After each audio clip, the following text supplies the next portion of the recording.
Howdy, I'm Jackson Ghatalia. I am a graduating senior and a construction science competition team member, and soon I'll be a project engineer and a second lieutenant in the U.S. Army National Guard. When I came to Texas A&M, I was an environmental design major, but when I realized that building is what I wanted to do and that's where my passion lied, finding construction science at Texas A&M, I knew immediately that's what I wanted to do. Growing up, I knew I wanted to be a U.S. service member, and so getting that opportunity in college, I was blessed enough to receive a scholarship from the U.S. Army.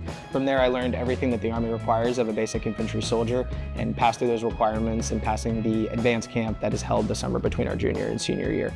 And from there, I was able to select my branch of the Corps of Engineers, and this May, I'll be commissioned as a second lieutenant officer.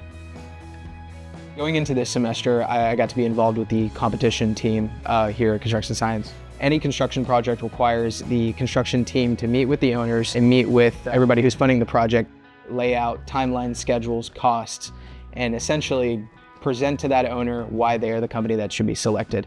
So the competition team gives us the unique ability to take a real-world construction project, create that RFP, practice it, take on these roles as a construction company, and then we got the ability to present it to the team that is actually working on the project. When we went to compete in Dallas in February, we actually were lucky enough to win first place above the other teams, so it was a really good feeling, and we were definitely well prepared by our teacher and our experiences throughout the construction science program.